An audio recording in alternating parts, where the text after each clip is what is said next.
Robin, sa charity na gusto niyo mag-donate at anong charity na napili?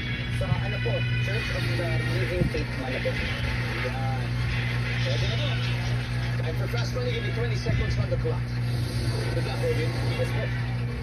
Anong karaniwang pinakikialaman ng biyenan sa mag-asawa? Go. Yung mga gamit po, Pagkain masarap kapag tostado. tinapay. Name something na dinadala sa beach. Yung ano po, bola. Dapat mo itong gawin pero lagi mong dinidelay o pinagpapaliban. Pas. Sa isang taon, ilang beses kang bumibili ng bulaklak? Isa. Robin, tignan na natin dito.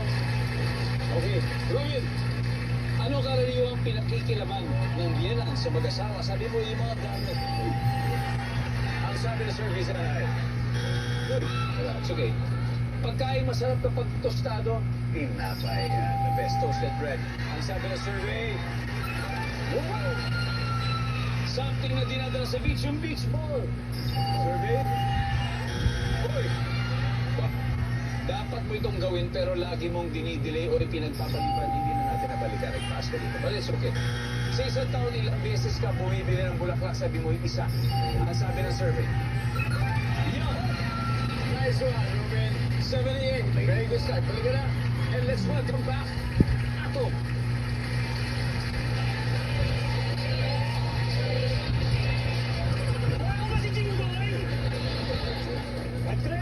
Sabi Ato.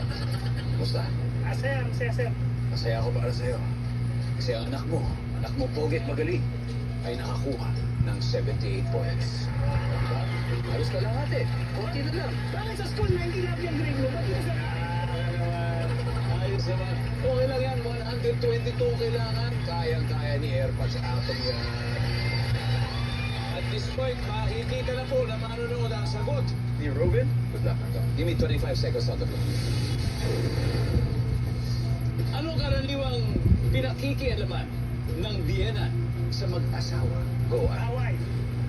Pagkain masarap kapag tostado. Tinapay. Sa tinapay. Itlog. Name something na dinadala sa beach. Beach swimwear. Okay. Dapat mo itong gawin pero lagi mong dinidelay o pinagpapaliban. Homework, trabaho. Sa isang taon, ilang beses ka bumibili ng bulaklak? 2. Let's go, Mariano! Okay. Karaniwang pinakikialaman ng biyenan sa mag-asawa. Away. Ang sabi ng survey natin dyan ay, tama answer. Pagkain masarap kapag tostado, sabi mo rite. Lalo yung ginigilid, di ba? Ang sabi ng survey dyan ay, mayroon. Tinapay ang tama answer. Tinapay. Something na dinadala sa beach, swimwear.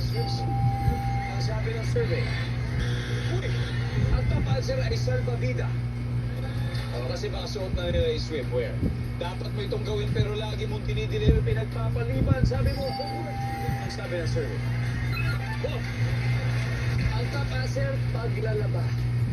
paglalaba. Eto sa isang taon, ilang beses ka bumibili ng bulaklak. Sabi mo, 2. Ang sabi ng survey. Top answer. 154. Atong congratulations. Panalo pa rin kayo ng 100,000 pesos. Team Maligamgam. At syempre, let's welcome back to the Salvador family.